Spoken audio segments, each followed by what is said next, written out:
के धड़कैले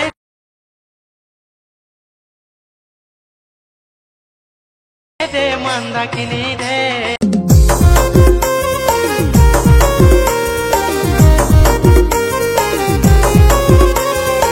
নমস্কার বন্ধুগণ, আমি তোমাদের জন্য নতুন ভিডিও নিয়ে এলাম। আশা করি ভিডিওটি তোমাদের ভালো লাগবে। ভিডিওটি ভালো লাগলে লাইক, কমেন্ট, শেয়ার এবং সাবস্ক্রাইব করতে ভুলবেন না। আর এই রকম ভিডিও বানাতে চাইলে এলাইট মোশন অ্যাপটি ডাউনলোড করুন। লিংক নিচে ডেসক্রিপশন বক্সে দেওয়া আছে। পুরো ভিডিওটি দেখার জন্য তোমাদের সবাইকে ধন্যবাদ জানালাম।